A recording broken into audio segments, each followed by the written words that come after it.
Akhirnya, saudara-saudara, kami minta dan nasihatkan kamu dalam Tuhan Yesus.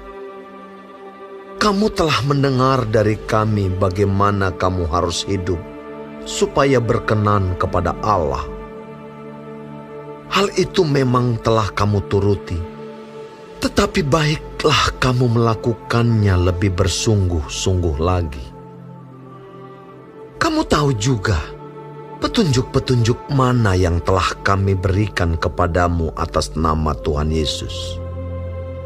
Karena inilah kehendak Allah, pengudusanmu, yaitu supaya kamu menjauhi percabulan, supaya kamu masing-masing mengambil seorang perempuan menjadi istrimu sendiri, dan hidup di dalam pengudusan dan penghormatan, bukan di dalam keinginan hawa nafsu, seperti yang dibuat oleh orang-orang yang tidak mengenal Allah.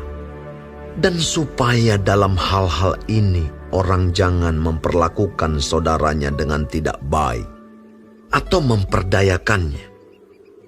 Karena Tuhan adalah pembalas dari semuanya ini. Seperti yang telah kami katakan dan tegaskan dahulu kepadamu. Allah memanggil kita bukan untuk melakukan apa yang cemar, melainkan apa yang kudus.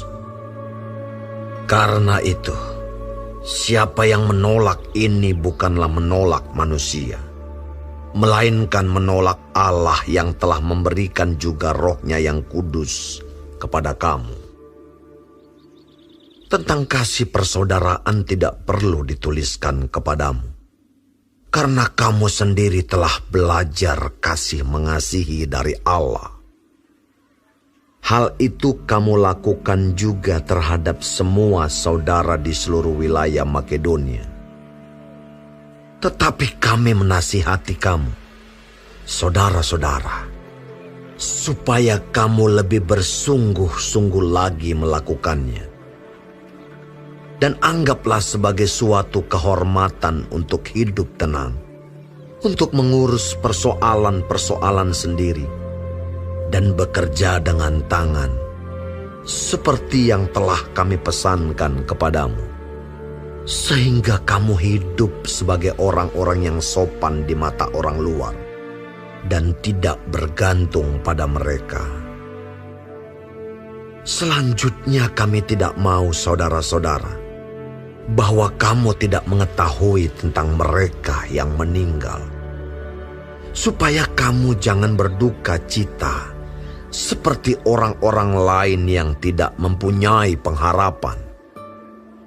Karena jikalau kita percaya bahwa Yesus telah mati dan telah bangkit, maka kita percaya juga bahwa mereka yang telah meninggal dalam Yesus akan dikumpulkan Allah bersama-sama dengan Dia. Ini kami katakan kepadamu dengan firman Tuhan. Kita yang hidup, yang masih tinggal sampai kedatangan Tuhan, sekali-kali tidak akan mendahului mereka yang telah meninggal. Sebab pada waktu tanda diberi, yaitu pada waktu penghulu malaikat berseru, dan sangkakala Allah berbunyi, maka Tuhan sendiri akan turun dari surga, dan mereka yang mati dalam Kristus akan lebih dahulu bangkit. Sesudah itu, kita yang hidup, yang masih tinggal, akan diangkat bersama-sama dengan mereka dalam awan, menyongsong Tuhan di angkasa. Demikianlah kita akan selama-lamanya bersama-sama dengan Tuhan. Karena itu, hiburkanlah seorang akan yang lain dengan perkataan-perkataan ini.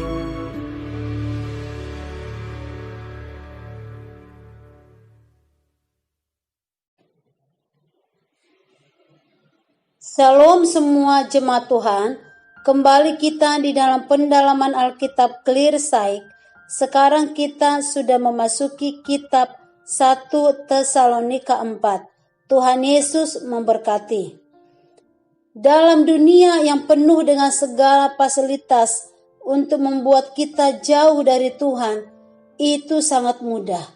Dunia ini menawarkan, menjanjikan segala kenikmatan dan kebahagiaan, bahkan fasilitas-fasilitas yang penuh dengan godaan, sehingga membuat kita manusia tergoda untuk melampiaskan hawa nafsu itu sangatlah mudah. Di dalam dunia yang penuh dengan dosa ini, hidup untuk berkenan kepada Tuhan itu tidaklah mudah. Namun bukan berarti kita tidak bisa hidup berkenan kepada Tuhan. Kristus memanggil kita untuk hidup kudus, tidak cemar. Menolak untuk hidup berkenan kepada Tuhan berarti menolak Tuhan. Paulus memuji jemaat Tesalonika akan kesetiaan dan ketekunan mereka di dalam menghidupi kehidupan Kristen mereka. Paulus menasihati mereka untuk lebih bersungguh-sungguh lagi untuk hidup berkenan di dalam Tuhan. Paulus memaparkan kehendak Tuhan atau hidup jemaat di Tesalonika, dan kita sebagai orang yang percaya dan yang mau hidup berkenan di dalam Tuhan, yaitu yang pertama, pengudusan. Dikatakan di dalam ayat 3-5. Karena inilah kehendak Allah, pengudusanmu, yaitu supaya kamu menjauhi percabulan, supaya kamu masing-masing mengambil seorang perempuan menjadi istrimu sendiri dan hidup di dalam pengudusan dan penghormatan, bukan di dalam keinginan hawa nafsu, seperti yang dibuat oleh orang-orang yang tidak mengenal Allah. Yang kedua adalah hidup memperlakukan saudara dengan baik. Itu bisa kita baca di dalam ayat 6. Dan yang ketiga adalah mempraktekkan kasih. Itu bisa kita baca di dalam ayat 9 dan 10. Yang keempat adalah hidup dengan rajin, hidup dengan baik, mengurus persoalan dengan sendiri. Itu di dalam ayat 11. Supaya melalui ini, apa yang kita lakukan ini, orang lain diberkati. Tak seorang pun yang tahu akan hari esok. Tidak seorang pun yang tahu apa yang terjadi di masa yang akan datang. Banyak ramalan, nubuatan, tapi belum tentu pasti. Apalagi yang terjadi sesudah kematian. Banyak orang takut menghadapi kematian. Apalagi bagi orang yang belum tahu kemana tempatnya setelah meninggal, apakah surga atau neraka. Karena setelah kematian akan ada penghakiman. Oleh karena itu, marilah kita pastikan hidup kita setelah meninggal, kemanakah kita? Bagi orang-orang yang beriman kepada Kristus, yang mati di dalam Kristus, kematian bukanlah suatu kengerian. Tapi melalui inilah jalan kita untuk berjumpa dengan Tuhan. Orang yang mati di dalam Kristus akan bertemu dengan Tuhan. Dan ketika Tuhan datang kedua kalinya, orang beriman yang sudah mati akan dibangkitkan kembali atau mengalami kebangkitan. Yesus Kristus sudah bangkit untuk selamanya. Itulah Injil pengharapan. Yesus yang hidup, yang selalu memberi kita kekuatan. Di dalam ayat 16-18 dikatakan, sebab pada waktu tanda diberi, yaitu pada waktu penghulu malaikat berseru dan sangkakala Allah berbunyi, maka Tuhan sendiri akan turun dari sorga, dan mereka yang mati dalam Kristus akan lebih dahulu bangkit.